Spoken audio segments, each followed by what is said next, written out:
ナモタッサーバガワトアラハトサンマサムタッサナモタッサーバガワトアラハトサンマサムタッサ세상에 존귀하신 님, 거룩하신 님, 올바로 원만히 깨달으신 님, 부처님께 예경하나이다. 이번 시간은 우리 교재 147페이지 46번째 개송 보겠습니다. 지옥의 옥졸들과 칼숲에서 우리가 받는 고통은 모두 자신의 행동의 결과로 받는 것인데 대체 우리가 누구에게 화를 내겠는가? 지옥의 옥졸들과 칼숲에서 우리가 받는 고통은 모두 자신의 행동의 결과로 받는 것이다 라고 했습니다. 자신의 행동의 결과, 이 행위, 행동을 까르마라고, 업이라고 이렇게 말하는 것입니다. 그래서 우리가 하는 말이나 행동, 생각, 이것을 삼업이라고 이렇게 말하는 것이죠. 그래서 우리가 받는 고통은 모두 자신의 행동의 결과로 받는 것이다 라고. 그래서 내가 업의 주체이고 업의 상속자이다 라고 하는, 내가 지어서 내가 받는다라고 하는 이런 말은 많이 들어오셨습니다. 이렇게 윤회의 세계에서는 천상에서 잠시 어떤 안락을 누린다 하더라도 그 천상의 그 안락마저도 어디서 생겨나는가? 누가 그런 안락을 누리도록 해줬는가? 누구를 믿어서가 아니고 내가 한 선행입니다. 내가 한 선행으로 그 천상의 안락을 받는다, 누린다는 이런 얘기죠. 누구를 믿으면 천상에 가고 안 믿으면 못 가고 이렇게 하는 것이 아니라는 그런 얘기도 되겠습니다. 비록 천상의 그 삶이, 천상의 신들의 그 세계에 태어나게 되면 잠시 어떤 즐거운 행복한 그런 것이 있다 할지라도 윤회의 세계입니다. 영원한 것은 아니라 했습니다. 만약에 거기서 그 천상에서 영생을 누린다고 한다면 문제는 다르겠죠. 영원히 산다고 한다면 문제가 다른데, 그런데 영원히 사는 것이 아니라고 했습니다. 그래서 영원히 산다고 생각하는 그 브라만이, 범천이 부처님께 찾아와서 우리들은 영원히 사는 존재입니다 라고 이렇게 말씀을 하십니다. 그러니까 84,000급을 사니까, 물론 천상에 따라 다른데 가장 높은 28천, 가장 높은 곳에 있는 그 천신들은 수명이 84,000급이라고도 이렇게 얘기합니다. 그 84,000급이 얼마나 긴가라고 하는 것은 이게 계산이 안 됩니다. 우리 100년의 시간으로, 이런 시간으로는 계산이 안 되는 시간입니다. 그래서 너무나 상상을 할 수 없을 만큼 오래도록 살기 때문에 그분들은 오래 산다고 착각을 한 것입니다. 그래서 부처님은 그 브라만에게 그건 당신의 착각입니다 라고, 영원히 살지 않습니다. 84,000급이 지나면은 다시 죽는다는 것입니다. 그 말씀은 도솔천의 욕계의 네 번째 하늘나라가 도솔천인데, 도솔천은 거기 태어나게 되면 도솔천의 나이로 4,000살을 산다고 했습니다. 그 4,000살은, 도솔천의 4,000살은 1급도 아니고 4,000년인데 그 도솔천의 4,000년은 인간 세상의 시간으로는 56억 7천만 년을 했지요. 그런데 도솔천의 4,000년만 해도 우리 56억 7천만 년인데 가장 높은 유정천의 그 84,000급은 우리 세상의 시간으로 계산이 되겠습니까? 그래서 우리 기준으로 보게 되면 저분들은 정말 영원히 사는 존재이구나 이렇게 생각을 하게 되겠죠. 그런데 부처님이 전체를 보시니 그분들은 영원히 사는 존재가 아니고 이 우주에 이 세상 모든 것에 그 누구도 그 어떤 것도 영원한 존재는 없다는 것입니다. 생겨나고 사라지고 생겨나고 사라지고 그 생사를 반복하는 윤회의 세계는 비록 일시적인 안락은 있다 할지라도 그 천상의 삶도 윤회의 삶이라는 것입니다. 그래서 고라는 것입니다. 또 지옥에도 어떠한 즐거움도 없는 오로지 고통만 있는 그런 곳이 지옥일 텐데 그런 지옥에 누가 가는가? 그건 자신의 행동의 결과로 받는 것이다. 그런데 우리가 누구에게 화를 내겠다? 왜 나를 지옥에 떨어지게 했냐라고 이렇게 원망할 대상이 누가 있겠냐? 그런 말씀이죠. 그래서 부처님은 여기 상유타 니까야 22의 43번 경을 보면 이런 말씀이 있습니다. 이런 윤회의 바다에서 윤회의 세상에서 우리가 의지할 수 있는 대상은 누구인가? 이 윤회의 세상에서 의지할 수 있는 대상은 딱 두 가지라 했습니다. 하나는 오로지 자기 자신이다. 아따라고 ATTA 아따라고 하는 자신이라는 뜻입니다. 자기 자신하고 두 번째 의지의 대상은 바로 담마 부처님 가르침이라 했습니다. 윤회의 바다에서 의지할 것은 오로지 자기 자신과 가르침밖에 없다. 이 세상을 창조한 신이 있어서 그 창조주를 믿으면 구원을 받는 것이 아니라 구원을 받거나 악도에 떨어지거나 이렇게 하는 것이 누구 탓이 아니라 누구 때문이 아니라는 얘기입니다. 그래서 구원을 주는 존재가 따로 있는 것이 아니라는 얘기입니다. 자신의 행위에 따라 그리고 가르침을 실천함에 따라서 구원을 받을 수 있다. 구원을 받는 것은 자신의 행위에 따라서 내가 선업을 지으면 선취해 가는 것이고요. 내가 악업을 지으면 악도에 떨어지는 것이고 그래서 우리가 고통받는 것은 자신의 행동의 결과로 받는 것이다 라고 이렇게 말씀한 겁니다. 그런데 우리는 항상 이 불행과 고통이 어떤 어려움에 처하게 되면 누구 때문이라고 막 이렇게 하죠. 그래서 우리가 누구 때문에 누구에 의해서 살려지고 있는 것처럼 우리에게 행과 불행이 그 주체가 내가 아니고 다른 누구에 의해서 그 때문에 이루어진다라고 이렇게 우리는 늘 생각하고 있습니다. 그렇기 때문에 잘된 일은 자기 탓이고 못된 일은 다 누구 때문에 누구를 잘못 뽑아서 누구 때문이라고 이런 그건 아주 이기적인 생각입니다. 늘 괴로움으로 가득 차 있는 그런 고통의 바다라고 고해라고 하지 않습니까? 그래서 이런 고해에서 의지할 수 있는 대상은 누구 따로 다른 분이 아닙니다.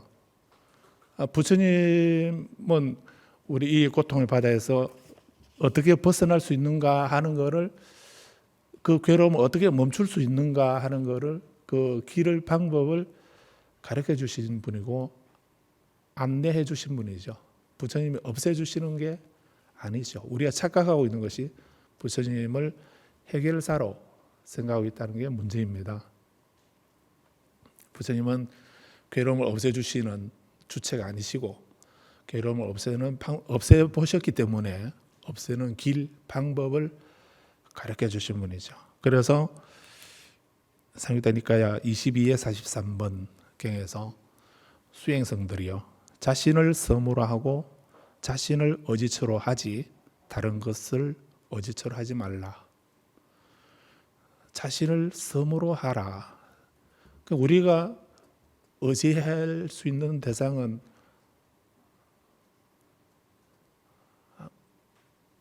자신밖에 없다는 겁니다. 자신하고 아따라고 하는 자신, 부처님 가르침이라고 하는 담마, 이 두 가지만이 우리가 의지할 대상이라고 이렇게 말씀한 거죠.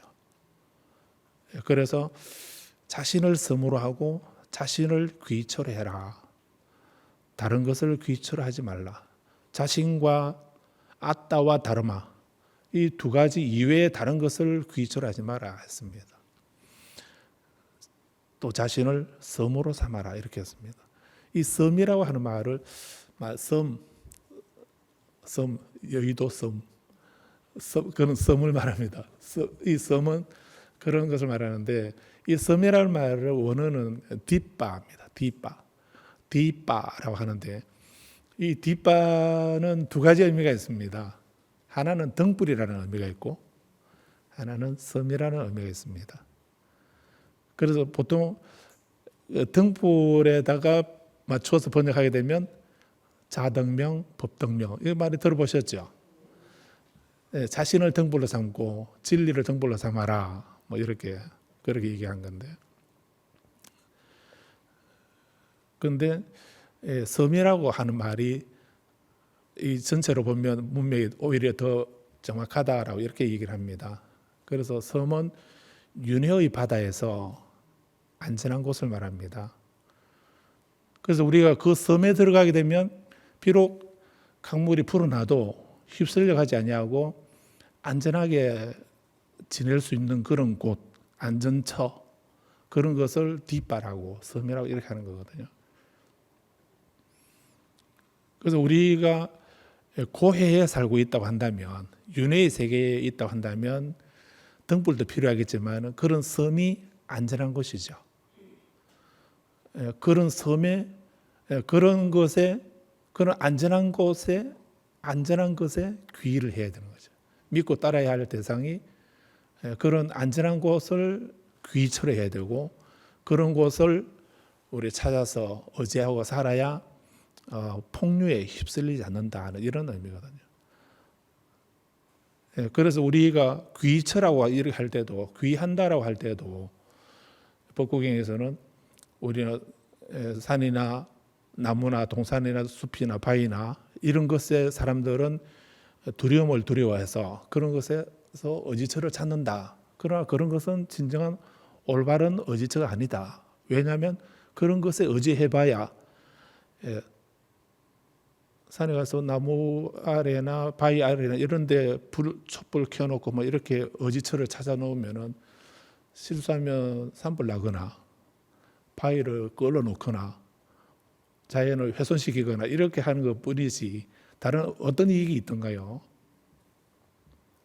그런 것은 우리들의 의지처가 아니다. 귀처가 아니다라고. 왜냐하면 거기에 귀해봐야, 거기에 의지해봐야 나의 고통은, 괴로움은 소멸되지 않는다. 그러니까 우리가 귀해야 할 대상은 어디인가? 삼보이라고. 불법성 삼보만이 우리들의 유일한 귀처이다라고 이렇게 말씀하시고, 왜냐하면 부처님은 고진멸도 사성제를 설하시기 때문에 괴로움의 종식과 그 괴로움의 소멸이 이룰 수 있는 길을 일러주시기 때문에 삼보만이 우리들의 유일한 귀처이다 이렇게 말씀하신 것도 있죠. 자, 그래서 자신을 섬으로 하고 자신을 의지처로 하지, 다른 것을 의지처로 하지 마라. 가르침을 섬으로 하고 가르침을 귀처로 하지, 다른 것을 귀처로 하지 말라라고 이렇게 말씀하고 있습니다. 그래서 우리가 이 윤회의 바다에서 우리가 의지할 수 있는 것은 자신과 법이다. 그 자신은 왜 자신이 의지처인가? 여기서 우리가 받는 모든 고통의 모두는 자신의 행동으로 받는 결과이다. 내가 잠시 어떤 기쁨을 누리거나 즐거움이나 이런 것이 있게 된다면 그건 누구 때문인가? 본인이 그 행복의 원인을 지었기 때문에 그런 기쁨과 안락이 일시적인 그런 안락이 있게 되는 것이거든요. 다른 사람을 의지하는 것이 아니라 그런 내 자신과 그리고 법에 의지해야 된다라고 말씀한 것입니다. 우리가 이렇게 입보살행론을 공부하는 것도 이런 람님의 체계에 따라서 공부를 하고 수행하는 그런 것이다라고 할 수 있습니다. 자, 그런데 어쨌든 이 그 람님의 체계를 완성하신 분이 쫑가바 대사이신데, 쫑가바 대사께서 람님을 요약해서 하신 개송이 있습니다. 그것을 람님송이라고 이렇게 말하는데 거기에 이런 말씀이 있습니다. 사후에 죽고 난 뒤에 악도에 떨어지지 않을 것이라는 자신이 없을 때, 사후에 우리는 이제 우리에게 주어진 우리 인간은, 신들은 아까 도술전에 태어나게 되면 4,000살을 산다 했습니다. 신들은 어느 하늘나라에 태어나는가에 따라서 수명이 정해져 있습니다. 그래서 신들은 명대로 산다라고 이렇게 말합니다. 신들은 요절을 한다든지 뭐 비명 횡사한다든지 이런 게 없습니다. 그런 소문 못 들어보셨죠? 네, 신들은 그런 건 없습니다. 근데 우리 인간은 정해진 명이 없습니다. 평균 수명 이런 말이 있어도 정명이라는 말은 없거든요. 그래서 그럼 우리는 어떻게 사는가? 인간은 업대로 산다 했습니다. 업대로. 본인이 오래 살 업을 지었으면 오래 사는 거고, 단명할 업을 지었으면 명이 짧은 거고, 건강한 업을 지었으면 건강한 거고, 병약한 업을 지었으면 병약한 거고, 절대 누구 탓이 아니라고 지금 46번 개송에서 말씀하고 있지요. 누구 탓이 아니고 본인이 지은 업대로 사는 것입니다. 그래서 기뻐해야 할 일이 있으면 그래도 전생의 내가 그런 좋은 업을 잘 지어 주어서 내가 금생 이런 삶을 내가 누리고 있구나라고 누구에게 고마워해야 합니까? 전생의 나에게. 다음 생에 가서 지금의 나를 원망하지 않도록 하려면 어떻게 해야 되겠습니까? 그래서 백유경에 보면 그런 얘기가 실제로 있습니다. 부처님이 비구들을 데리고 이제 유행을 가시는데 어디 보니까 어떤 사람이 죽은 시체를 보고 시체에다가 계속 매질을 하고 있는 거라. 죽은 시체에다 왜 매질을 하냐고. 그래서 가서 한번 물어봐라. 왜 그래 하는지 한번 알아보라 이러니까 아난다 존자가 가서 보아하니 죽은 시체 같은데 왜 때려? 당신은 누구고? 맞는 사람은 또 누구냐고. 맞는 시체는 또 누구냐고 하니까 이거 내 몸입니다 이러는 걸. 근데 왜 매질한 죽었는데 왜 매질하냐 이러니까 이 시체가 살아있을 때 나쁜 일을 해가지고 지금 내가 악도에 떨어져서 고통을 받고 있는 벌을 받을 때마다 이 애가 원망스러워가지고 잠시 쉴 때마다 와가지고 두들겨 팬다고. 그래서 살아서 좀 착한 일 하지. 그렇게 나쁜 일 해놔가지고 지금 나를 이렇게 아프게 힘들게 고통스럽게 살게 만들었다고 부모를 원망하는 게 아니고 그렇게 악업을 지은 그 전생을 몸에다가 그래서 매질을 하면서 화풀이를 하고 한다고 자업자득이라는 말씀 그렇게 얘기하신 거죠. 그래서 좀 길을 가다가 보니까 또 어떤 시체가 있는데 근데 어떤 아주 곱게 아름답게 옷을 입은 천인이 내려와가지고 그 시체에다 막 향도 바르고 꽃도 올리고 향도 피우고 막 이렇게 하고 있는 거예요. 죽은 말 못하는 시체에게 왜 저러나 하고 이렇게 물어보니까 이 몸이 내 몸이라고, 전생은 내 몸이라고. 이 몸이 살아있을 때 선업을 많이 지어서 그 공덕으로 내가 지금 천상에 태어났는데 천상에서 복락을 누리면서 생각해보니까 내가 왜 이렇게 하늘에 태어나서 이런 행복한 삶을 얻었지라고 생각해보니까 전생에 그 친구가 그렇게 선업을 지었기 때문에 그렇다는 것을 생각날 때마다 고마워서 그래도 다른 데 안 가고 법회 시간 맞춰서 법문 잘 듣고 공부 잘하고 이렇게 한 그 전생 몸이 고마워가지고 그 수많은 유혹이 있었을 텐데도 갈까 말까 이렇게 그랬을 때도 불구하고 다 극복하고 이렇게 딱딱한 의자에 앉아가지고 공부한 그 공덕으로 천상에 태어났던 너무나 감사해서 그래서 향을 올리고 꽃을 올리고 이렇게 고마워서 인사를 드린다고. 어쩌실랍니까? 그래서 지금 우리가 선음을 지어야 되겠습니까? 악업을 지어야 되겠습니까? 내가 지옥이나 악이나 축생이나 아수라 이런 악도의 다음 생에는 설마 거기는 안 가겠지라고 생각하실지 모르는데, 근데 그거 어떻게 알겠습니까? 어떻게 거기 가는가? 내가 지은 업으로 가거든요. 내가 지은 업으로 간다고 우리가 받는 고통은 모두 자신의 행동의 결과로 받는다. 그러면 곰곰이 한번 생각을 해보십시오. 지금 전생은 모르겠고 금생에 태어났을 때부터 지금 오늘 이 순간까지 내가 어느 쪽이 더 많습니까? 선 쪽이 많습니까? 악 쪽이 많습니까? 좀 계산해 봐야 됩니까? 그래서 우리는 기억 안 난다 하고 뭐 잊어버렸다 하고 모르겠다 하고 이 소리 지금은 하겠지만, 그런데 오른쪽에는 오른쪽에 그 기록관이 우리 오른쪽 어깨에는 장선신이 따라다닌다는 거예요. 왼쪽 어깨에는 장악신이 있답니다. 이 두 분은 좀 잠이라도 좀 자지, 좀 휴가라도 보내고 이렇게 안 그럴 수도 있겠는데, 근데 이분들은 잠도 안 자고 휴가도 없고 일정 동안 늘 그냥 그 전화기 입력하듯이 우리 착한 일 하면 이쪽에서 다 언제 어디에서 선언하더라라고 다 기록한다는 걸. 그래서 우리가 일생 동안 했던 거를 계산하는 시간이,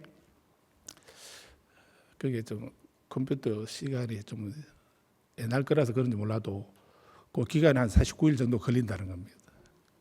그 49일 안에 계산을 다 해가지고, 그래서 이제 어느 쪽 무거운 쪽으로 먼저 가는 거죠. 그렇게 그래서 사후의 악도에 떨어지지 않을 것이라고 하는 자신이 있는가 없는가. 그래서 부처님 법 만나서 삼보에 귀하고 또 수행하는 우리들은 그 수행의 힘으로 수행을 하게 되면 악도에는 떨어지지 않게 되겠죠. 그런데 어떤 분들은 아주 지능이 발달한 인간의 지능을 가진 그런 존재가 다음 생에 파리가 되고 모기가 되고 그런 축생으로 태어나는 건 불가능하다라고 이렇게 말하는 분들도 있던데, 알 수 없지요. 그래서 우리는 정가바 대사 이 말씀에 귀 기울여야 됩니다. 가만히 생각해 보시고, 나는 다음 생에 언젠가는 가게 될 텐데 거기 가게 되면 악도에 떨어지지 않을 자신이 있는가 없는가.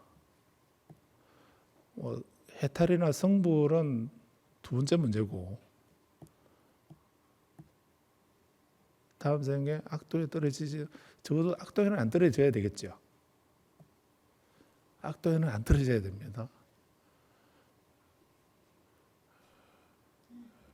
그래서 우리가 사람으로 살아있는 동안에 해야 할 의무가 있습니다. 사람으로 태어났을 때, 사람 몸 가지고 있을 때 우리가 수행을 해서 아라는 못 된다 하더라도 수다원은 돼야 됩니다. 수다원의 과를, 수다원이 되는 그런 인연은, 그런 수행은, 그런 공부는 하셔야 됩니다. 수다원은 적어도 부처님 법 만났으니까 수다원은 돼야 됩니다. 그게 내가 이 세상에 태어나서 사람 몸 가지고 있을 때 내가 해야 할 일이다라고 이렇게 생각을 하십시오.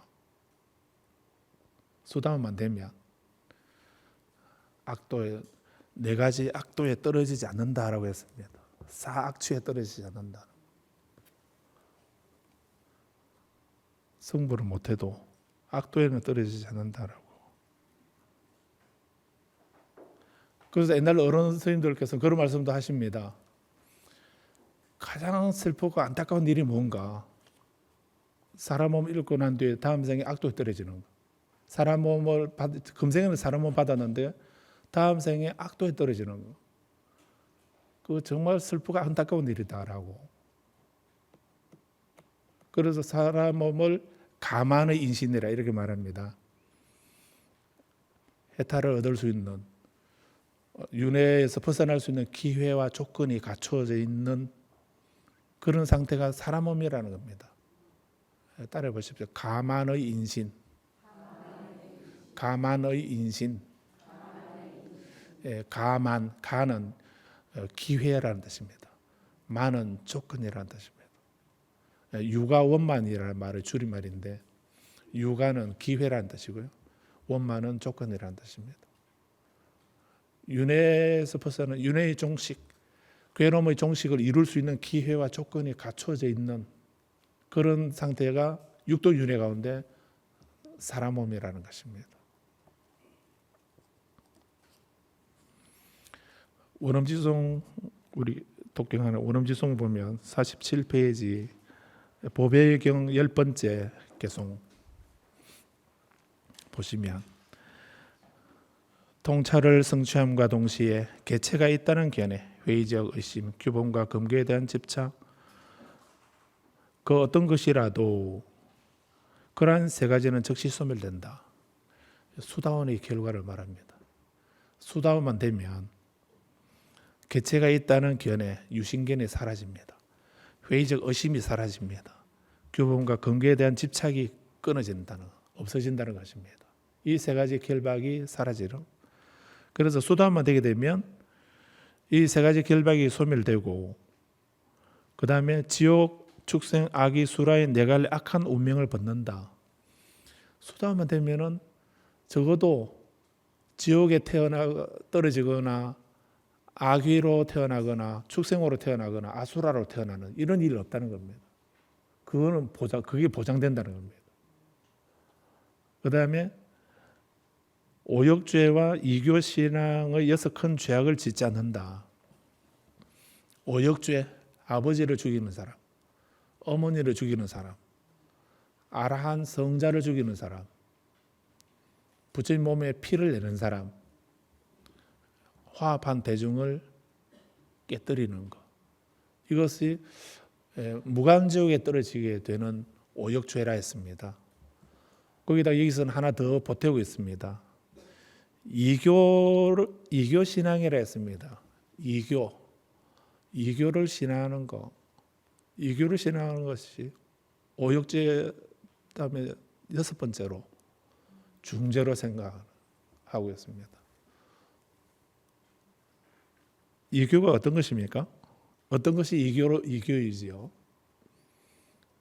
지난번에 낭빠에 대해서 내도와 외도 이렇게 말씀드렸는데요. 불교를 낭빠라고 한다 이렇게 말씀드렸습니다. 그래서 이교라고 하는 것은 불교 이외의 부처님 가르침 이외의 가르침들은 이교다라고 이렇게 생각할 수 있습니다. 그러면 부처님 가르침은 내도이지만 부처님 가르침 이외의 다른 가르침은 외도라 한다 이렇게 하게 되면 다른 종교에 대해서 너무 배타적인 것이 아닌가 이렇게도 생각할 수 있겠는데, 근데 그런 거를 떠나서 그런 의미라기보다도 이게 이교를 신앙하는 것이 왜 죄악인가? 우리가 모든 일들이 문제가 아까 윤회의 바다에서 우리가 귀의할 수 있는 대상이 누구라 했습니까? 나 자신하고 아따라고 하는 나 자신하고 담마라고 하는 부처님 가르침이라 했습니다. 진리라 했습니다. 그리고 우리 보살행론에서도 우리가 받는 모든 고통은 자신의 행동의 결과로 받는 것이다. 이게 부처님 가르침이거든요. 그런데 그게 아니고 이 고통이나 행과 불행을 주재하는 어떤 그 초월자가 있고, 또는 그런 것이 운명으로 숙명으로 결정되어 있다라고 한다든지, 또는 그런 것이 원인 없이 우연히 이루어진다라고 하는 우연론자들, 그런 생각들을 이교라고 하는 것입니다. 그런 생각을 하게 되면 내가 하는 말이나 행동이나 이런 업이 문제가 아니고, 그런 행위 업이 문제가 아니라 다른 그 외적인 그런 요인에 의해서 우리들의 길흉화복이 이루어진다라고 하는 이런 생각을 하게 되면, 그 생각 때문에 우리는 더 많은 탐진치 삼독을 계속 쌓아가는 것이거든요. 그리고 윤회에서 벗어날 수 없게 만드는 것이 되기 때문에, 그래서 이교를 신앙하는 것은 어떤 절대자의 주제, 창조나 주제, 또는 내가 아닌 다른 어떤 타자, 초월자의 주제나, 또는 어떤 운명으로, 숙명으로 그렇게 되도록 정해져 있다라고 하는 이런 생각, 그리고 우연히, 기적으로 우연히 일어난다라고 하는, 이루어진다라고 하는 이런 생각을 우리가 가지고 있게 되면, 그러면 지금 현재 내가 지금보다 나은 삶을 살아야 되겠다라고 하는 이런 하사도 수행을 할 수가 없죠. 내 삶을 변화시켜야 되겠다, 보다 나은 삶을 살도록 해야 되겠다라는 생각을 하지 못하게 되고, 두 번째, 중사도로서 이제 이 괴로움에서 벗어나야 되겠다, 이 윤회에서 벗어나야 되겠다 하는 생각도 못하게 되는 겁니다. 그리고 세 번째, 상사도로서 어머니였던 일체 중생을, 다른 사람을 이롭게 해야 되겠다라고 하는 이런 이타의 마음도 생기지 않는 것입니다. 그건 내 문제가 아니죠.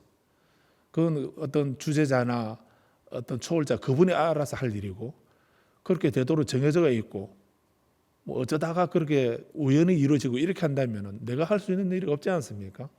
그런 생각으로 늘 모든 일들이 그런 세 가지 다른 외적인 요인에 의해서 이루어진다라고 이렇게 하게 되면, 그렇게 생각하면서 우리가 매일 순간순간을 산다고 한다면, 우리가 그런 생각을 하는 모든 말이나 행동이나 생각은 악업밖에 아니고 번뇌밖에 아니고, 그런 계속 순환은 윤회를 되풀이하는 그런 업을 짓는 것밖에는 안 되는 것이거든요.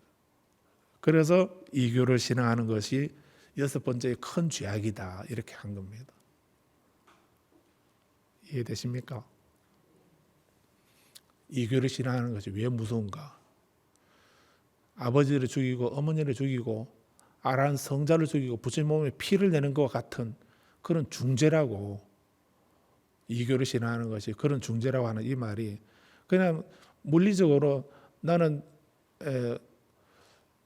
불교 신도증 가지고 있으니까 나는 불자다, 그리고 나는 불교 신도증 가지고 있고 다른 종교의 어떤 증명상 안 가지고 있으니까 나는 이교가 아니다, 이렇게 생각해도 되겠습니까?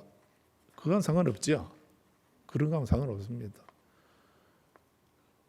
그런데 우리 내가 불자라고 하면서도 이교적인 생각 가지고 있는 외도들이 얼마나 많습니까?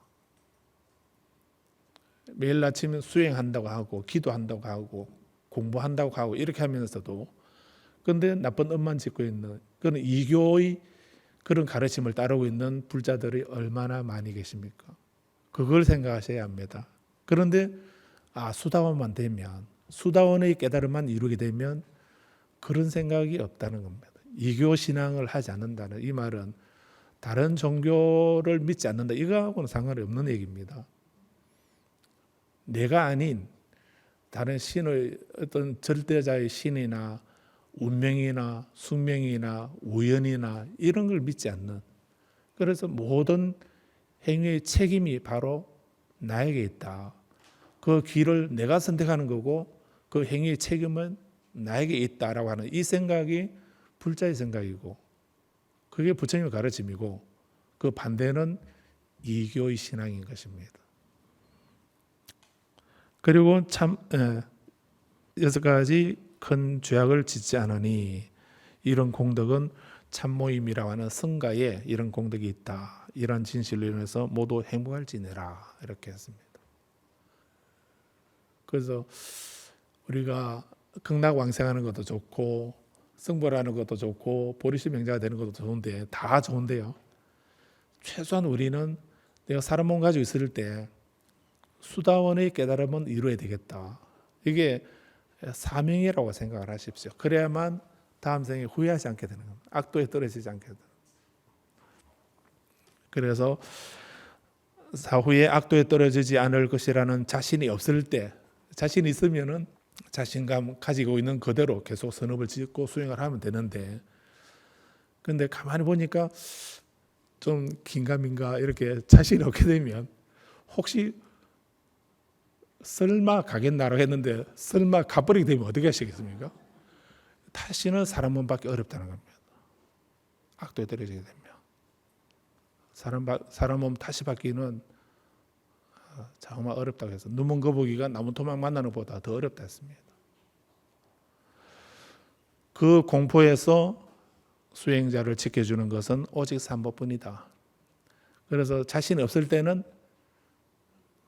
그 발발 떨지만 말고 그때 그 공포에서 그 우리를 지켜주는 보호주는 오직 삼보뿐이다. 삼보에 의지해야 된다.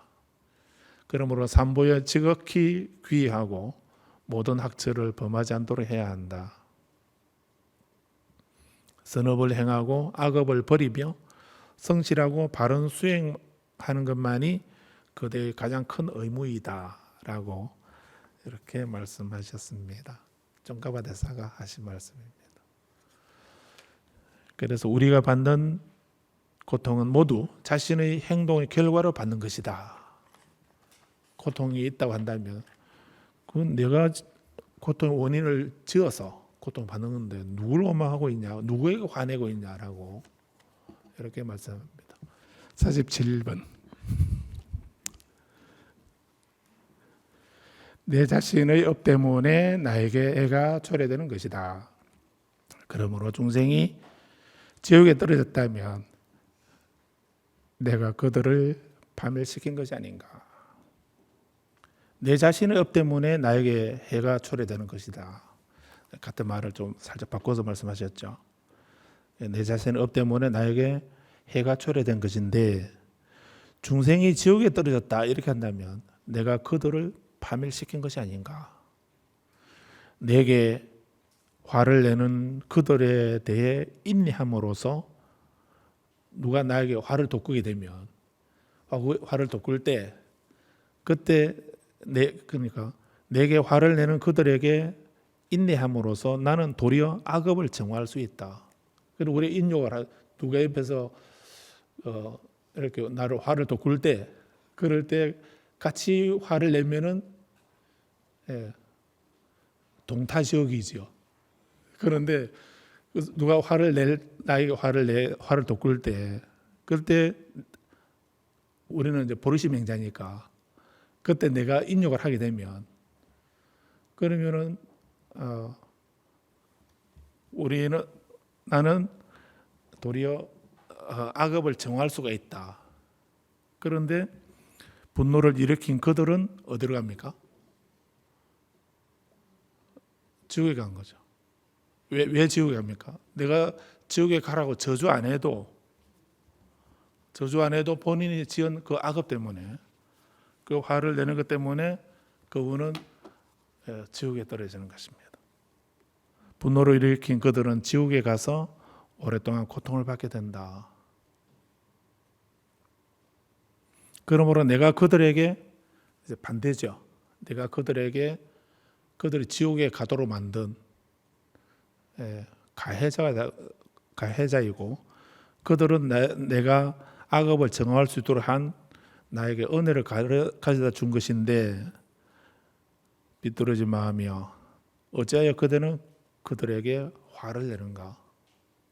오히려 미안해해야 되는데 그래서 우리는 같이 화를 내고 이렇게 하면 그거는 중생들이고 그런데 사실은 가만히 보게 되면 누가 나를 약 올릴 때 내가 참게 되면 인욕을 하게 되면 나는 내 악업을 정화시킬 수 있는 그런 계기가 되지만 그 사람 나를 그렇게 악업을 지은 그 사람은 악도에 떨어지게 되니까 그 사람은 내가 그 사람이 악도에 떨어지도록 만드는 가해자가 오히려 나라는 얘기입니다. 그리고 그 사람은 나를 악업을 정화시키도록 만들어준 그런 은혜를 가져다 준 사람이기 때문에 우리가 누구를 원망하겠는가 라고 말씀했습니다.